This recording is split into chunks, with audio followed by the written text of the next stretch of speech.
theory is another arousal theory that attempts to explain the change in performance due to arousal levels. It shows in the graph that as arousal increases, so does the level of performance. However, unlike the drive theory, the line is a gradual curve upwards, meaning that performance gradually increases as the arousal increases. This gradual curve, however, reaches a point at the top and then starts to gradually decrease in performance, meaning that at middle levels of arousal is peak performance for the player. The performance relationship is therefore curvilinear. It is important to note, however, that the optimal level or peak performance part of the graph, where the curve reaches the tipping point, can vary across sports, as you can see in the graph labelled task differences. Firstly, the graph shows that there is a difference in curve for fine skills compared to gross skills. It shows that fine skills tend to have a more optimal level of performance at a lower level of arousal, whereas gross skills tend to have a better performance at higher arousal levels. Another task difference is complex compared to simple tasks and performance skill level. Furthermore, the personality of a performer can affect their optimal levels of arousal.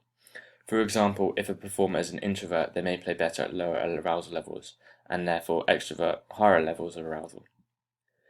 There are many evaluations that can be made of the inverted U theory, such as a positive that accepts that if a performer is under-aroused or over-aroused, then it can lead to a decrease in performance. This is different to the drive theory, which did not acknowledge this. Therefore, for Nick, he may have played worse in badminton matches because he may have been under-aroused and therefore bored, and may have had his mind on other things that he may be viewed as more important, such as his grades, which he worries about. Or he may have been over-aroused and thus made more mistakes. There can be several criticisms made of the inverted U theory, like decline in performance is not always gradual. The inverted U theory states that it's a gradual decline in performance as a performer becomes over-aroused. However, performance can go from being good to extremely bad. For example, if a performer is playing football and they're playing extremely well, however, they become over-aroused and then start to make bad tackles and then become exhausted, play bad passes, miss open goals, and then get sent off. It's a pretty catastrophic decline in play and performance compared to playing well due to the over-arousal. There are other criticisms that can be made of the theory, such as the curve fails to explain optimal levels of arousal for different things, such as complex skills or fine skills. It does not incorporate task difference, whereas the graph on the right attempts to. A final evaluation point is that optimal arousal does not always occur at the midpoint of the curve, meaning optimal arousal levels can vary, as talked about earlier. The catastrophe theory. The catastrophe theory was created by Fazey and Hardy in 1988, and it was a theory to show how performance may not always be gradual decline, however, may be more of a catastrophic drop. The graph on the left shows a performer with a lower anxiety level, and that their performance is gradually increased or decreased depending on the level of arousal. However, the graph on the right shows a performer with a high level of cognitive anxiety.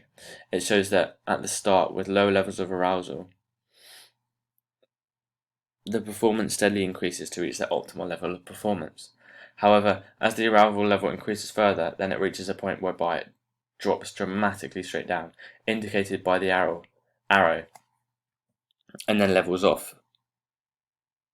This theory thus explains how a performer can go from playing well to then being over-aroused and dramatically declining on performance, due to being over-aroused. The graph on the left shows performance level when cognitive anxiety is low and somatic anxiety is high, which is the inverted U theory, whereas the graph on the right shows when both somatic and cognitive anxiety is high. The drop in performance from being over-aroused is known as the catastrophe in performance. The theory also states that if a catastrophe occurs, then small changes in the performer's arousal levels will not change the performer's level back to what it was previously. So if a performer is nearing the point of being over-aroused and a catastrophe is likely to occur, then they must relax to decrease their arousal level to prevent the drop in performance. The catastrophe theory is very relevant to Nick, because if Nick makes an error, this leads to his whole performance falling apart. This is due to Nick being overly aroused and having a high level of cognitive anxiety, making him worry a lot about his performance, until it all starts to go wrong, due to the catastrophe, which is the error he made. Nedefer in 1976 stated that an increase in an arousal level can change attention and concentration levels, meaning that high levels of arousal could be caused by having too much for a performer to concentrate on all at once. This can therefore have an effect on performance, as it may cause the athletes to narrow their attention field, which may cause them to miss out key bits of information during the game. Or a performer may have their attention field wide open, which may cause them to focus on something unimportant during a game, such as if Nick focused on what his parents were saying by the side, it may mean he misses a shot as he has lost focus. Finally, having an optimal attention field can cause performers to focus on the right pieces of information and not lose focus of what is going on in the game. For example, if a central midfield player in football has an optimal level of attention field, it means that they will be able to focus on the correct things, like where the opposition is located on the field, where their teammates are, potential areas to pass the ball, where to dribble, etc. There can be criticisms made of the catastrophe theory, such as testing it is difficult. The theory itself and its explanation is very hard to prove whether it's correct, as it's hard to test, and therefore it may be completely wrong altogether. Another negative point of the theory is that it fails to predict performance. It states that if a performer is overaroused, then it must lead to a catastrophic disaster. However, this fails to predict athletes' performances in games, and thus we can question the usefulness and practical application of the theory. On the other hand, a positive evaluation point is that the theory has research to support it, and it incorporates that performance level does not always gradually decline. Therefore, for Nick, when he is playing badminton, he may have had a sudden drop in his performance, causing him to lose focus, and hitting non-accurate shots and becoming sloppy in his play due to the catastrophe. The eyes-off theory. The zone of function theory, created by Hanin in 1986, stated that athletes have individual differences and that they may have preferences for levels of anxiety and arousal that is optimal for them.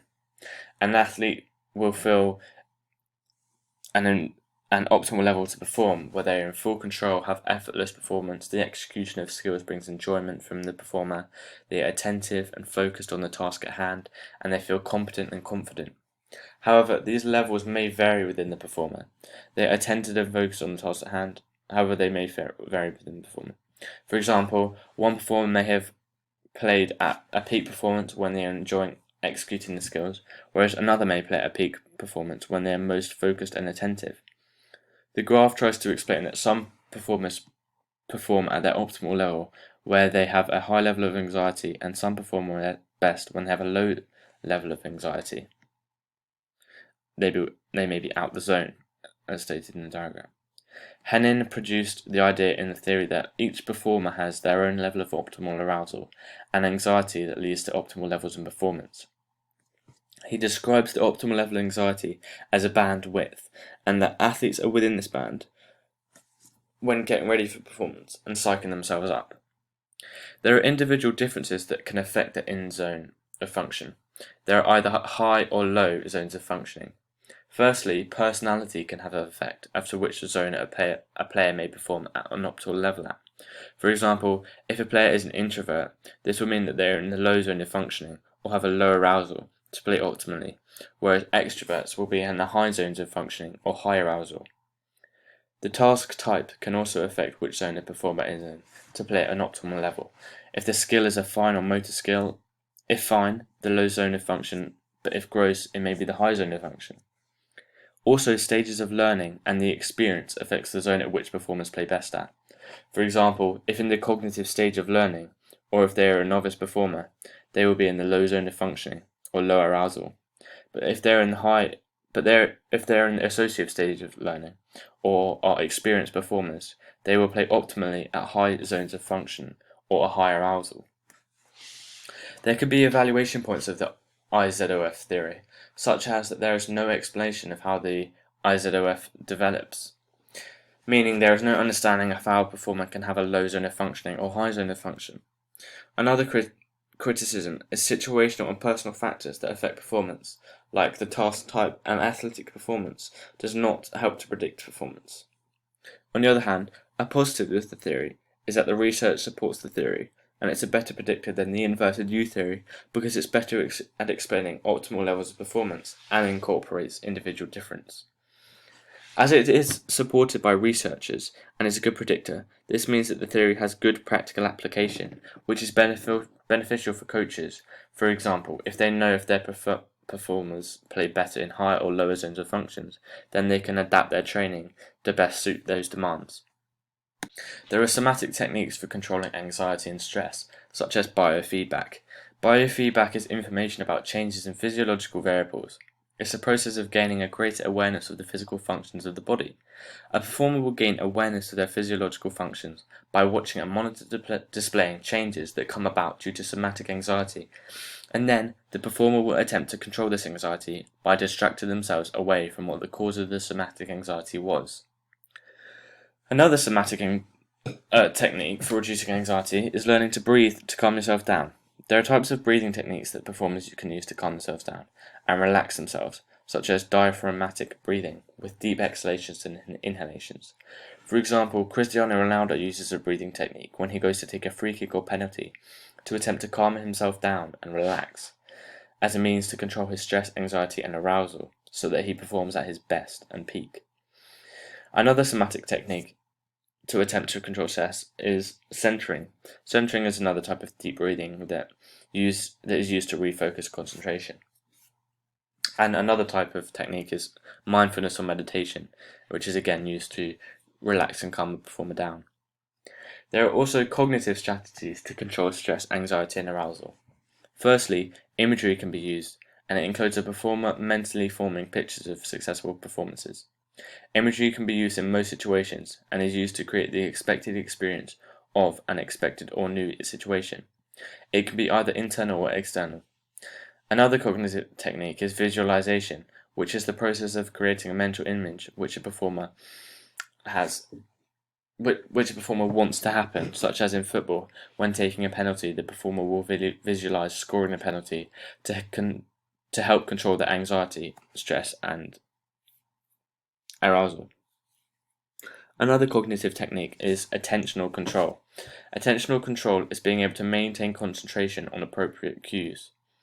Thought stopping can be used and involves the performer recognizing the negative thoughts and then being able to follow this recognition with new actions, words, or cues which can be directed towards more positive thoughts.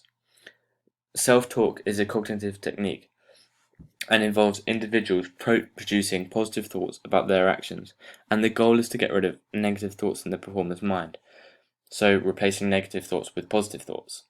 Therefore, with Nick, there can be several techniques that can be used to control his anxiety, stress, and arousal when he plays badminton.